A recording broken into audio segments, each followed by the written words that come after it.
네, 안녕하세요. 반갑습니다. 오늘은 2025년 9월 12일이고요. 긍정학원 338일차 시작하겠습니다. 오늘은 내 인생을 남들에게 묻지 마라 에 대한 주제로 여러분들과 한번 공유를 들어보도록 하겠습니다.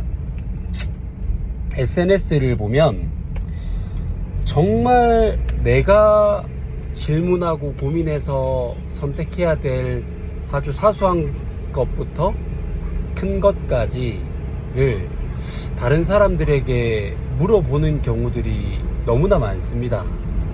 그런데 그들의 답을 듣고 내가 그렇게 선택을 한다고 해서 그게 뭐 잘 되든 안 되든 결국 그 책임은 온전히 내가 지는 겁니다. 결국 잘 돼도 책임을 내가 지는 거고 안 되더라도 책임은 내가 지는 거예요.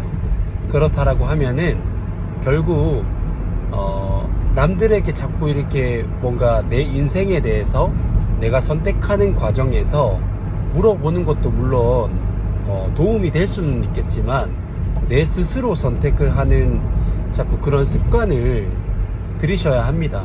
왜냐하면 결국 내가 남들에게 내 인생을 물어본다라는 건 책임을 회피하겠다라는 것과 어쩌면 동일한 말일지도 모르겠습니다. 가령 장사를 하려고 해요.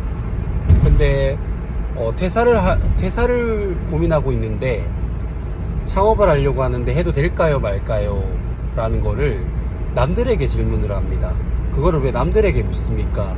내가 창업을 하고 싶다면 어떤 창업을 어느 정도의 규모로 어떻게 해서 내가 얼마만큼의 순수익을 얻고 어떤 상권에다가 어떻게 꾸려 나갈 것인지는 오로지 내가 찾아야 되는 건데 그거를 남들에게 묻고 있습니다.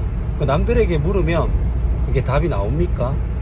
물론 그들의 대답을 통해서 내가 그 솔루션을 통해 뭔가 이게 방향성의 전환이라든지 또 다른 세계가 열릴 수도 있겠지만 그렇게 이제 열릴 수가 있는 사람이라고 한다면 원래 그 정도의 잠재 능력을 가지고 있는 사람이거든요.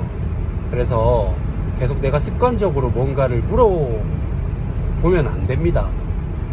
내 스스로에게 물어봐야 돼요. 사소한 것부터 큰 것까지. 예를 들면 여자친구랑 헤어져야 될까요? 계속 사귀어야 될까요? 만나야 될까요? 말아야 될까요? 파혼해야 될까요? 이혼해야 될까요? 등등등등 내가 결국 결정하고 선택해야 될 것들을 남들에게 너무나 이렇게 많이 물어보고 그들의 답변을 듣고 더 혼란스러워하고 그들의 선택에 의해서 결정을 하는 경우들이 너무 많은 거를 SNS 특히나 스레드를 보면서 많이 그런 글들을 경험을 하고 있습니다.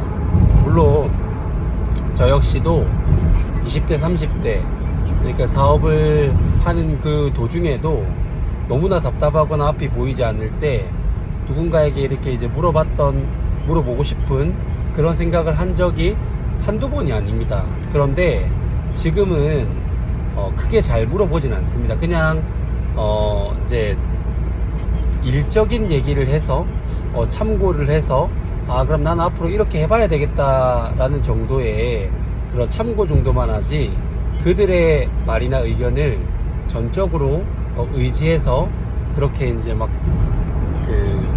내가 결정을 하거나 선택을 하거나 그러지 않는다라는 거예요.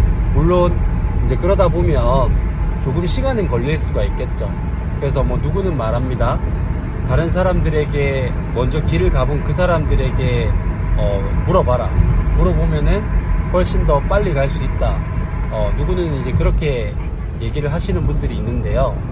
그들의 그 얘기에 의해서 내가 더 좋은 방향, 더 색다른 방향으로 갈 수 있음에도 불구하고 내가 놓치는 경우들도 있을 거고, 그리고 내가 더 이렇게 할 수 있었던 부분들을 그들이 하지 말라는 그 말 한마디에 절제하거나 시도하지 못함으로 인해서 또 다른 기회비용을 날릴 수도 있습니다.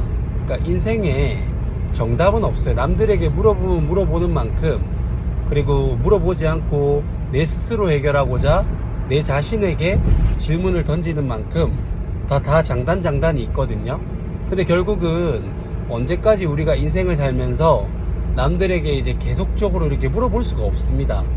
그러면은 결국 책임을 지고자 하는 나 자신에게 묻고 또 물었는데 그 해답을 찾지 못할 때 한 번씩 그냥 좋은 정도만 얻는 정도로 이렇게 다른 사람들에게 물어보는 것이지, 그 이상을 넘어가게 되면 이건 오히려 독이 될 수 있다.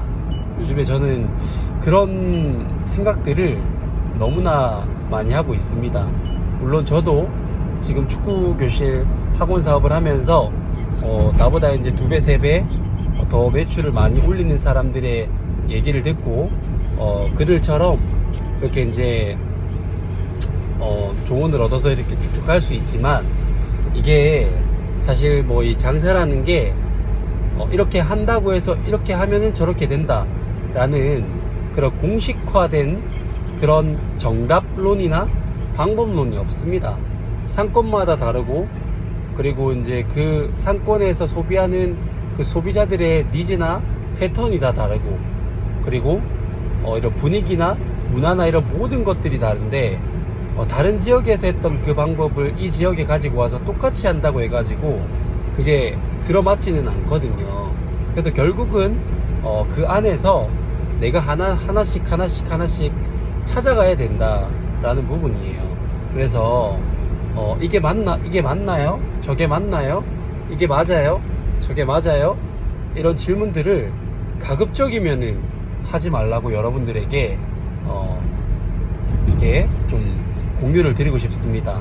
뭐 지금 상황이 너무나 힘들다고 하더라도 결국 그 답은 내 안에 있고, 내 안에 있는 그거를 끄집어내서 결국 행동으로 옮기고 실천을 해야만 결국 그 지식이 내게 되고, 그 지식 속에서 경험을 했던 것이 나의 지혜로 되어서 앞으로 절대로 까먹지 않는 몸에 장착되는 그런 지혜로움이 생기는 게 아닌가 라고 생각을 합니다. 그래서 뭐 그 너무나 힘드신 분들도, 매출이 안 나와서 고통스러운 분들도 그 또한 지나가기 때문에 잘 견디시고 지혜롭게 잘 극복하시길 바라겠습니다. 제가 준비한 것은 여기까지고요. 첫 번째, 나는 나 자신을 사랑한다. 두 번째, 나는 내가 좋다. 세 번째, 나는 무한한 잠재 능력을 가지고 있다. 네 번째, 매일매일 성장하고 감사하는 삶을 살아간다. 다섯 번째, 나를 구하는 유일한 길은 세상을 이롭게 하는 것이다. 여섯 번째, 나의 정체성은 연봉 2억 원을 버는 창원풋살 아카데미 경영자 잘될 운명 황치훈입니다. 반갑습니다. 일곱 번째, 황치훈은 잘될 운명입니다. 황치훈은 잘될 운명입니다. 황치훈은 잘될 운명입니다. 여덟 번째, 나는 운이 정말 좋은 사람이다. 나는 운이 정말 좋은 사람이다. 나는 운이 정말 좋은 사람이다. 아홉 번째, 창원풋살 아카데미는 대한민국 최고의 유소년 풋살 클럽이다. 열 번째, 창원풋살 아카데미 매출 5천만 원을 달성했다. 11번째, 창원풋살 아카데미 선수단 100명 달성했다. 12번째, 땅 5,000평 규모의 부동산 가치 100억 원의 규모를 가지고 있는 풋살 이즈라이프 사업체를 운영하는 사업가가 됐다. 13번째, 김해시 풋살연맹 최초로 유청소년 FK 실내 풋살 리그를 개최한 유일한 도시가 됐다. 14번째, 이렇게 나의 이런 고민이나 뭐 인생의 방향, 그리고 사업의 방향, 이 모든 것들을 자꾸 남들에게 묻는 것이 아니라 내 스스로에게 질문하고 답을 찾아가기 위해서 노력을 했더니, 그런 경험들이 하루하루 쌓여서 창원풋살 아카데미 선수단 100명, 그리고 매출 5천만 원을 달성했고, 그 경험을 바탕으로 책을 출간했더니 베스트셀러 작가가 됐고, 수많은 곳에서 강연 의뢰가 들어오고 수많은 자영업자분들에게 영향력을 주는 그런 멋진 사람이 됐다. 모든 것이 반드시 다 이루어졌다. 감사합니다.